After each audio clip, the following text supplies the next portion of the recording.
ሰላም ውድ የተከበራችሁ የንቁ ሚዲያ ቤተሰቦቻችን ከንቁ ሚዲያ የለተሰኘዋና እናልናቸው ዜናዎች ወደ እናንተ ይዘን ቀርበናል። ከዜናዎቹ ጋር እኔ አድናት ነኝ። አብራችሁን ቆዩ። በዕለተ ከተራ በአገልግሎት ላይ ያለው ህይወታቸው ላለፉት 4 መንፈሳዊ ወጣቶች የመታሰቢያ ጸሎት ተደረገ። እንደሚከተለው ይቀርባል። በዕለተ ከተራ በአገልግሎት ላይ ያለው ህይወታቸው ላለፉ 4 መንፈሳዊ ወጣቶች የመታሰቢያ ጸሎት ተደረገ።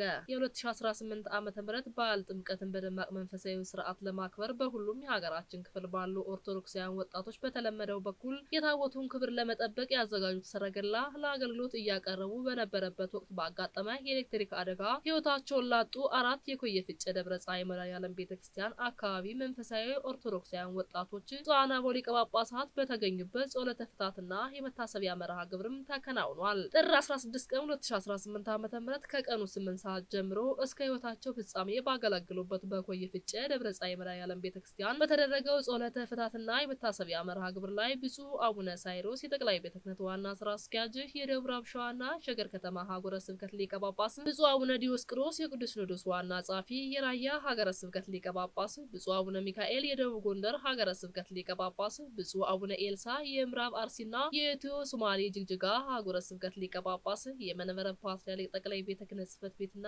የሸገር ከተማ ሀገረ ስብከት ከፍተኛ የስራ ኃላፊዎች፣ ሀዘንተኞች፣ የሰማዕታቱ ቤተሰቦች፣ የደብሩ አገልጋዮች፣ ካህናትና የቤቱ አገልጋዮች፣ ወጣቶች፣ ከፍተኛ ቁጥር ያላቸው የአካባቢው ምዕመናንም ተገኝተዋል። በአገልግሎት ላይ ያሉ የእግዚአብሔር ጥሪ ከደረሳቸው ወጣቶች አንዱ ካህን መሆናቸውን፣ አንዱ ደግሞ የደብሩ ሰንበት ትምህርት ቤት ያቋቋመ ወጣት እንዲሁም ሁለቱ ደግሞ በደብሩ ከፍተኛ አገልግሎት እየሰጡ የነበሩ ከደብሩ የማይለዩ የቤተ መድኃኔዓለም ማህበር አባላት እንደነበሩ በመርሃ ግብሩ ላይም ተነግሯል። ደብሩ የአጥቢያውን ማህበረ ካህናትና ማህበረ ምዕመናን በማስተባበር ቤተሰቦቻቸውን ለማገዝ ጥሪ ደርሷቸው ወደ እግዚአብሔር የሄዱ አገልጋዮች ልጆቻቸውን ለማገዝ ኮሚቴ አቋቁሞ እርዳታ እያሰባሰበ እንደሚገኝም ገለጻ አድርገዋል። በመርሃ ግብሩ የተሳተፉ ሁሉም ብፁዓን አበው ሊቀ ጳጳሳት አባታዊ ማጽናኛ ትምህርት የሰጡ ሲሆን የጉባኤው መጨረሻ ቃለ ምዕዳን ያስተላለፉት ብፁዕ አቡነ ሳይሮስ የመንበረ ፓትርያርክ ጠቅላይ ቤተ ክህነት ዋና ስራ አስኪያጅ፣ የደቡብ ምዕራብ ሸዋና ሸገር ከተማ ሀገረ ስብከት ሊቀ ጳጳስም አገልጋይ ልጆቻችሁ ባለፉበት ወቅት በቦታው ርቀት ተገድበው ቢቆዩም ባሉበት ሆነው የሀዘን መግለጫ ከማስተላለፍ ባሻገር ብፁዕ ቅዱስ አቡነ ማትያስ ቀዳማዊ ፓትርያርክ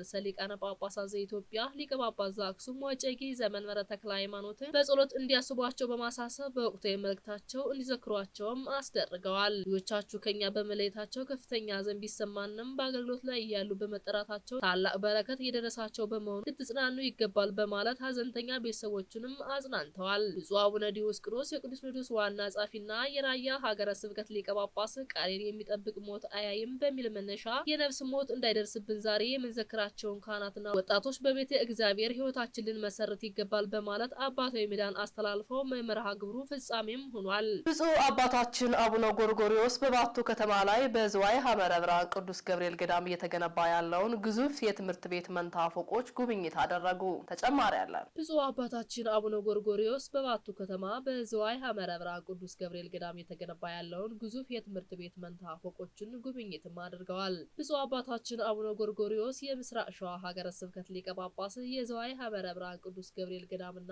መንፈሳዊ ኮሌጅ የበላይ ኃላፊ፣ የቅዱስ ሲኖዶስ ቋሚ አባል እንዲሁም የኢትዮጵያ የሃይማኖት ተቋማት የስራ አስፈጻሚ ቦርድ ሰብሳቢ፣ በባቱ ከተማ በዝዋይ ሐመረ ብርሃን ቅዱስ ገብርኤል ገዳምና ስራ አመራር መንፈሳዊ ኮሌጅ የተገነባ የሚገኘውን ግዙፍ አጸደ ህጻናትና አንደኛ ደረጃ ትምህርት ቤት መንታ ፎቆችን የመስክ ምልከታና ጉብኝትም አድርገዋል። ብፁዕነታቸው በቦታው ተገኝተው የግንባታው ሂደት በዝርዝር የተመለከቱ ሲሆን የህንጻው ግንባታ አሁን ላይ ደረሰበትን ደረጃ፣ ለስራ የተሰጠውን ትኩረት የሚያሳይ መሆኑንም ገልጸዋል። ይህ ታላቅ ፕሮጀክት የቤተክርስቲያን የማህበራዊ አገልግሎት ሚና ወደ ላቀ ደረጃ የሚያሻግር መሆኑን በጉብኝቱ ወቅትም ተመላክቷል። ብፁዕ አባታችን በሰጡት አባታዊ መመሪያ ቤተክርስቲያን ቅዱሳት መጻሕፍትን ከማስተማር ስነ ስርዓትና አምልኮን ከመፈጸም ጎን ለጎን እንደዚህ ያሉ ግዙፍ የትምህርት ቤት ተቋማትን በመገንባት ለሀገር ለወገን የሚጠቅም እውቀት ያለውን በስነ ምግባር የታነጸ ትውልድ የማፍራት ኃላፊነቱ እንዳለባትም አጽንቶ ሰጥተዋል። የተገነባ ያለው የዘመናዊ መንታ ፎቅ ትምህርት ቤት በገዳሙና በመንፈሳዊ ኮሌጅ ስር የሚከናወኑ የትምህርት ስራዎች ይበልጥ ለማስፋፋት ለአካባቢው ማህበረሰብ ጥራት ያለው ትምህርት አገልግሎት ተደራሽ ለማድረግ እንዲሁም ኮሌጁ በስራ አመራር በመንፈሳዊ ዘርፎች የሚያደርገውን የምርምርና የማስተማር ስራ ለማዘመን ታላቅ ፋይዳ እንዳለውም ገለጻ ተደርጓል። እውነታቸው ለግንባታው ስኬት ሌት ተቀን የደከሙ ላሉ የገዳሙ መነኮሳት፣ የኮሌጁ አመራር፣ መሐንዲሶችና በገንዘባቸው ግንባታን እየደገፉ ላሉ ምዕመናን አመስግነዋል። ስራው በተለያየ የጊዜ ገደብ ተጠናክሮ ለአገልግሎት እንዲበቃ በሁሉም በኩል ድጋፉ ተጠናክሮ እንዲቀጥል ጥሪያቸውንም አቅርበዋል። ብዙኃ ያመረ ብርሃን ቅዱስ ገብርኤል ገዳም በመንፈሳዊ ተጋድሎ ብቻ ሳይሆን እንዲሁ ባለ ግዙፍ የልማት ተግባር በአርአያነት የሚጠቀስ ተቋም መሆኑን በጉብኝት ማጠቃለያም ገለጻ ተደርጓል። የቤተ ክርስቲያን ኢኮኖሚ አቅም የሚገነባውና መንፈሳዊ አገልግሎትን የሚያሳልጠው ሁለገብ ህንጻ የመሰረት ድንጋይ ተቀመጠ። እንደሚከተለው ይቀርባል። በኢትዮጵያ ኦርቶዶክስ ተዋሕዶ ቤተክርስቲያን የሸገር ከተማ ሀገረ ስብከት በሱሉልታ መና አብቹ ክፍለ ከተማ ስር በሚገኙ የኖኖ ቃሶ መካነ ሰላም አቡነ ገብረ መንፈስ ቅዱስ የቅዱስ ገብርኤልና የዳግማዊ ደብረ ጽሞና መድኃኔዓለም ወተክለ ሐዋርያት አብያተ ክርስቲያናት በጋራ የሚገነባውን ታላቅ ሁለገብ ህንጻ የመሰረት ድንጋይ በትናንትናው ዕለት በብፁዕ አቡነ ሳይሮስ የመንበረ ፓትርያርክ ጠቅላይ ቤተ ክህነት ጽሕፈት ቤት ዋና ስራ አስኪያጅ የደቡብ ምዕራብ ሸዋና የሸገር ከተማ ሀገረ ስብከት ሊቀ ጳጳስ የመስቀየ ኅዙናን መድኃኔዓለም ገዳም የበላይ ኃላፊ ተባርኮ ተቀምጧል። ብፁዕነታቸው ባስተላለፉት መልእክት ሁለገብ ህንጻው ቤተክርስቲያን በኢኮኖሚ ራሷን እንድትችል ለማድረግና የአገልግሎት አድማሷን ለማስፋት የሚኖረውን ፋይዳ አጽንኦት ሰጥተውም ገልጸዋል። ይህ ታላቅ ስራ ለቤተክርስቲያን የገቢ ምንጭ በመሆን መንፈሳዊ ተልእኮውን በጽኑ መሰረት ላይ ለመገንባት የሚረዳና ታላቅ እርምጃ በመሆኑ እንኳን ደስ አላችሁ፣ እግዚአብሔር ለፍጻሜ ያብቃችሁ። የእግዚአብሔር ስራ በቸልተኝነት ሊሰራ አይገባም። ለስራው ጊዜ አለመስጠትና ተሎ መስራት ያስፈልጋል። የቤተክርስቲያን የስራ መዘግየት ለትውልድ የሚተርፍና ኪሳራ ነውና በልዩ ቅንጅት መከናወን ይኖርበታል ሲሉም አሳስበዋል። ብፁዕነታቸውም አክለው እኛም በዚህ ቅዱስ ጉዞ ከጎናችሁ በመሆን እናግዛችኋለን፣ ሁለንታዊ ድጋፋችሁን አይለያችሁም፣ በርቱ፣ ጠንክሩ በማለት አጋርነታቸውን አረጋግጠዋል። ብፁዕነታቸውም በሸገር ከተማ ሀገረ ስብከት ያደረጉትን ሁለተኛ ሐዋርያዊ የስራ ጉብኝታቸውን በዚህ ታላቅ የስራ ጅምርና ለፍጻሜ ያብቃን በሚል የቡራኬ ቃል በማጠቃለል ወደ ቀጣዩ ሐዋርያዊ አገልግሎት መርሃ ግብራቸውም አቀንተዋል። በኢትዮጵያ ኦርቶዶክስ ተዋሕዶ ቤተክርስቲያን የሰማዕቱ ቅዱስ ጊዮርጊስ የሰባር አጽሙ በዓል በድምቀት ተከበረ። ተጨማሪ አለ።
በዛሬው ዕለት በኦርቶዶክሳዊት ቅድስት ቤተክርስቲያን በታላቅ ስርዓት የሚከበረው የሊቀ ሰማዕታት የቅዱስ ጊዮርጊስ የሕይወቱ ወይም የገድሉ ዜና አንዱ ነው።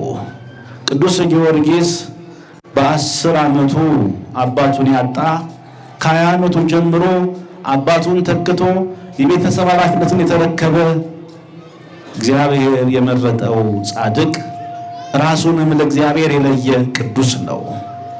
በወጣትነት ዘመኑ በአባቱ ፈንታ ወደ ቤተ መንግስት የመግባት እድል ገጥሞት ነበረ። በወቅቱ የነበረው ንጉሥ ጡዲያኖስና ከጀርባው የሚከተሉት ሰብአ ነገሥት የተባሉት ኃያላን መሪዎች የሚያመልኳቸው ጣዖታት ነበሩና ከእነርሱ ጋር ተቀላቅሎ የሚሰራ ሁሉ እነርሱ ያመኑትን እንዲያምን ያስገድዱ ነበረ። ቅዱስ ጊዮርጊስ ግን እግዚአብሔር መንፈስ ቅዱስ ገልጦለት አምላክም መድኃኒትም አዳኝም ሰው የሰራው ጣዖት ሳይሆን ሰውን የፈጠረ እግዚአብሔር እንደሆነ ተረዳ። ይህን እግዚአብሔርን በስልጣን ሊለውጠው አልወደደም። ወጣት ነው። የቤተሰብ ኃላፊነት በጫንቃው ላይ ወድቋል። ብዙ ሊያታልሉ የሚችሉ ጉዳዮች ከፊት ለፊት ተቀምጠዋል። ምናልባትም እኮ እኛ የምንሰብክም የምንቀድስም የምናገለግልም አንድ እድል መጥቶ ከዛና ከእግዚአብሔር ምረጡ ብንባል ለዛሬው ይህን እድል አይለፈኝ ወደ እግዚአብሔር ግን ለነገ ንስሐ እገባለሁ ብለን ካልኖርንበት ቀን ልንበደር እንችላለን። ቅዱስ ጊዮርጊስ ግን ለጊዜው የሚታየውን የሥጋ ዕድል ሳይሆን ዘመናትን የሚሻገረውን በወንዝ ሳይገደብ በዓለማት ሁሉ ሊያከብረው የሚችለውን እግዚአብሔርን ተመለከተ። ከጥቅማችን ይልቅ እሱን እንድናይ እግዚአብሔር ይርዳን። አሜን በሉ። ቅዱስ ዳዊት በመዝሙሩ ወእጸግብ በርእስነ ስብዓቲከ ብሏል። ክብርህን ሳይጠግባለሁ። ቅዱሳን ክብሩን ሲያዩ እቺ ዓለም ታንስባቸው ነበረ። ክርስቲያኖች እግዚአብሔርን በክብሩ ስንመለከተው ስልጣን አያታልለንም፣ ገንዘብ አያታልለንም፣ ዝናም አይማርከንም። ዝናም እንደሚረሳ እንገነዘባለን። በሹመት ውስጥ መሻር እንደሚመጣ እናስተውላለን። በሀብት ውስጥም መክሰር እንዳለ ተገንዝበን እርሱን ስናይ ሁሉ ያንስብናል። ወገኖቼ በአውሮፕላን ስትሄዱ በዚህ የምናያቸው ሕንፃዎች ሁሉ ትንንሽ ናቸው። ወደ እግዚአብሔር ስንመለከት የዚህ ዓለም ትልቅ ነገር ሁሉ ትንሽ ይሆናል። እርሱን በክብሩ እንድናየው እግዚአብሔር ይርዳን። 18 ቀን 2018 ዓ.ም ከንቁ ሚዲያ ደረስላችሁ ዜናዎች እኒን ይመስሉ ነበር። ቀሪዎቹን ከቀሪ የንቁ መርሃ ግብሮች ጋር አብራችሁ ቆዩ እያልን እኛ ከወዲሁ ተሰናበትናችሁ። ሰላም እግዚአብሔር ከእናንተ ጋር ይሁን። ቸር ሰንብቱ። ንቁ ኦርቶዶክስ ተዋሕዶ የጸሎትና የንስሐ መርከብ ማህበር በእግዚአብሔር ፈቃድ በወንድማችን የኔነ ተስፋዬ አስተባባሪነት ከተመሰረተ ጊዜ ጀምሮ ከሚሰጣቸው ዘርፈ ብዙ መንፈሳዊ አገልግሎቶች መካከል የሐዋርያዊ አገልግሎትና ያሬዳዊ ዝማሬዎች አንዱ ነው። በዚህ ክፍል የኦርቶዶክሳዊ ተዋሕዶ ቤተክርስቲያንን ዶግማና ቀኖና የጠበቁ ኦርቶዶክሳዊ ለዛ ያላቸው ለነፍስ እረፍትን የሚሰጡ ወቅታዊና ዘመኑን የዋጁ ስብከቶችና ያሬዳዊ ዝማሬዎችን በመላው ዓለም ለሚገኙ ተመልካቾቹ በንቁ ሚዲያና በኢትዮ ማህበር የዩቲዩብ ቻናል እያቀረበ ይገኛል። አገልግሎቱ በመላው ዓለም ለሚገኙ አማኞች ተደራሽ እንዲሆን በየዕለቱ የሚለቀቁ ስብከቶችንና መዝሙሮችን ላይክና ሼር ያድርጉ። እንዲሁም የዩቲዩብ ቻናላችንን ሰብስክራይብ በማድረግ የዚህ ታላቅ አገልግሎት ባላሻራ ይሁኑ። ንቁ ሚዲያ ርቱ የቤተ ክርስቲያን ልሳን